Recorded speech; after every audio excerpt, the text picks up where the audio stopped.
भाजपचे काय प्रमुख म्हटलं तरीही या राज्याच्या जनतेनं त्यांचा दारुण पराभव केला. तुम्हाला सुरत जशी महाराजांनी लुटली एका राष्ट्रीय हितासाठी, तशी तुम्हाला गुजरातच्या व्यापाऱ्यांना आम्ही महाराष्ट्र लुटू देणार नाही, हा संदेश लोकसभा निवडणुकीच्या निकालानं अमित शहाना दिलेला आहे आणि त्याचा आक्रोश ते आता करतायत. माननीय शरद पवार साहेब असतील, माननीय उद्धव ठाकरे साहेब असतील, हे दोन या महाराष्ट्राच्या आणि देशाच्या राजकारणातल्या सन्माननीय व्यक्ती आहेत. भारतीय जनता पक्षासारख्या खोटारडेपणाच्या मशीन्स लावून आम्ही काम करत नाही.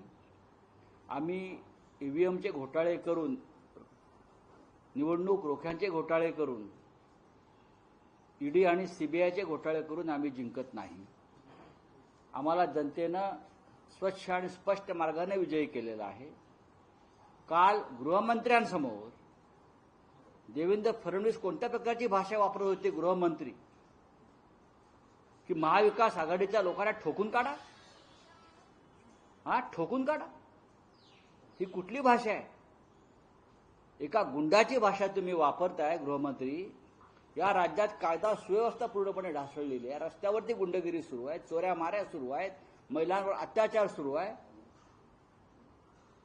आणि आपण म्हणताय महाविकास. म्हणजे इतका पराभव तुमचा आरपार गेलाय. देवेंद्र फडणवीसांचा विधानसभेत पराभव झाल्याशिवाय राहणार नाही. त्यांच्या नागपुरात महाराष्ट्र ही भाषा सहन करणार नाही. अमित शहांची पुण्यातली भाषा आणि देवेंद्र फडणवीस आणि गृहमंत्री म्हणून केलेली भाषा.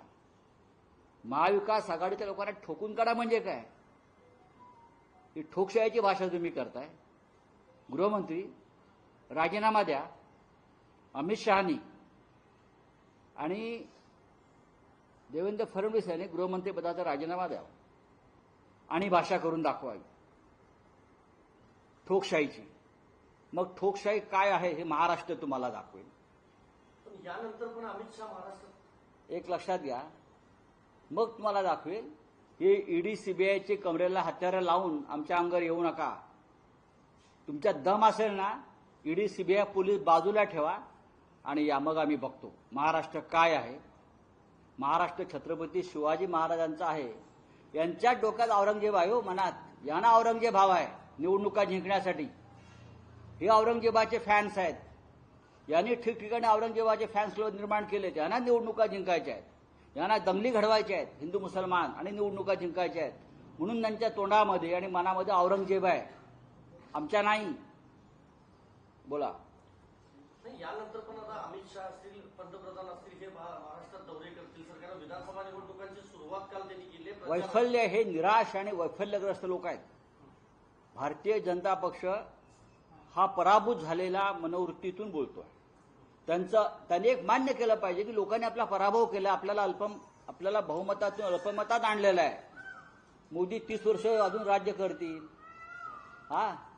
ते ठीक आहे, ते नॉन बायोलॉजिकल आहेत म्हणून 30 वर्ष राज्य करतील. ते वरून आलेले आहेत, आमच्यासारख्या आईच्या पोटातून आलेले नाहीत. आम्ही हिंदू आहोत, आम्ही आईच्या पोटातून आलेलो आहोत, आम्ही मान्य करतो. त्यांचं काहीतरी वेगळं रसायन असेल भाजपवाल्यांचं, मला माहित नाही. 30 वर्ष मोदी का राज चलेगा. आज मोदींचं वय काय आहे? 75ला आले.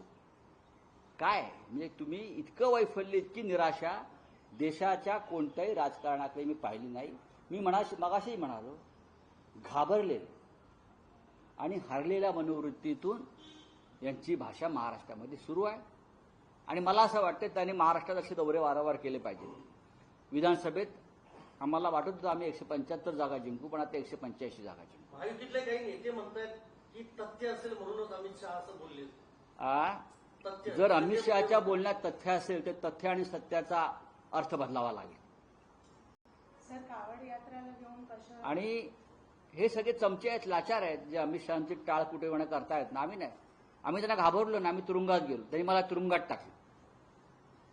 आम्ही महाराष्ट्र घाबरणार नाही, गांडू नाही तुमच्यासारखा, बरं का. आम्ही गांडू नाही. तुम्ही जर आमच्या नेत्यांवर या प्रकारची भाषा करत असाल तर जोपर्यंत तुमच्या हातात सत्ता आहे तोपर्यंत आम्ही पुन्हा तुरुंगात राहायला तयार आहोत. आणीबाणी काय आहे तुम्ही दाखवताय. इमर्जन्सी, आणीबाणी, आपत्काल. तुम्ही आम्हाला घाबरवू नका, धमक्या देऊ नका. मी म्हणतो ना, ईडी सीबीआय बाजूला ठेवा. तुमचा भ्रष्टाचार, तुमचं मुळात पक्ष आणि तुमचा सरकार भ्रष्टाचारातून आलेला आहे. पैसा फेको तमाशा देखो. देवेंद्र फडणवीस म्हणतात 20 आमदार फोडले महाविकास आघाडीचे, चिंचोके 2 फोडले का? अटक करा देवेंद्र फडणवीसना. गृहमंत्र्यांना भ्रष्टाचार नको आहे ना? 20 आमदार फोडले, किती पैसे दिले देवेंद्र फडणवीसांनी? करा चौकशी, ईडी सीबीआय लावा देवेंद्र फडणवीसांच्या मागे. तुम्ही जर सच्चे असाल ना गृहमंत्री अमित शहाजी, तर पहिली चौकशी देवेंद्र फडणवीसची करा. 20 आमदार फोडले असं गर्वाने सांगतो. ही यांची लायकी या सगळ्यांची. गृहमंत्री सांगतो मी 20 आमदार फोडले. फुकट फोडले का दही भात देऊन फोडले? किती दिले? 50 कोटी रुपये दिले परत या आमदारांना. फडणवीसांनी पैसे आणले कुठून? शिंदेने पैसे आणले कुठून? अजित पवारने पैसे आणले कुठून?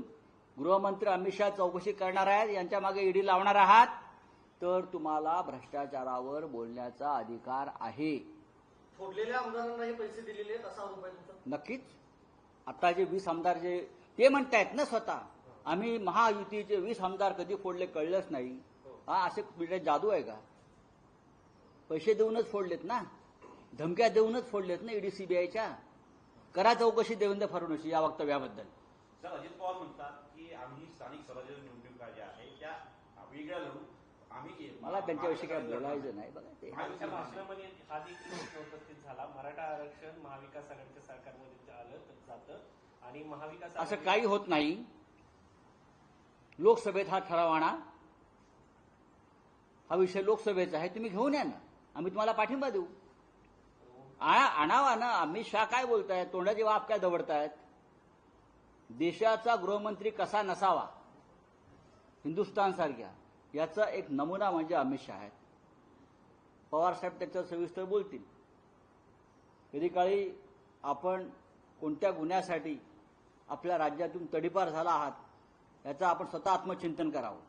आम्हाला बोलायला लावू नका. आपण गृहमंत्री आहात, तुमचा आम्ही मान राखतो. पवार साहेब आणि मुख्यमंत्र्यांची असं भेट होते मराठा आरक्षणाचं. होऊ द्या ना, होऊ द्या. पवार साहेबांना तो अधिकार आहे या विषयावर चर्चा करण्याचा, बोलण्याचा.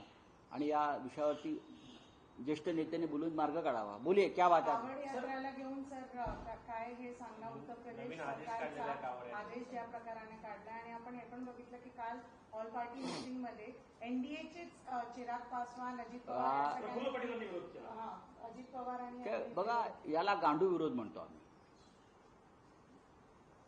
ये नामर्दानगी का विरोध है. इस देश में आप फिर एक बार विभाजन करना चाहते हो. या देशामध्ये पुन्हा एकदा आपण विभाजन करू इच्छिता, फाळणी करू इच्छिता, दंगली घडवू इच्छिता. आणि तुम्ही सगळे डरपोक लोक सरकारमध्ये बसून आहात. द्या राजीनामे, काढा सरकारचा पाठिंबा. जर तुम्हाला धाब्यांवरची नावं पाहिजे आहेत मुसलमानांची खास करून, मग या देशासाठी स्वातंत्र्य लढ्यात आणि अनेक युद्धात, अनेक संघर्षात ज्या मुस्लिम जवानांनी बलिदान केलं त्यांची नावं लावा. ब्रिगेडियर उस्मान पासून, अब्दुल हमीद पासून, कारगिल, मणिपूर में, जम्मू काश्मीर में कितीतरी लोकांनी, मुस्लिम आमच्या बांधवांनी जे हौतात्म्य दिलेलं आहे, तुम्ही त्यांची नावं सुद्धा ठिकठिकाणी लावायला हवीत. चला.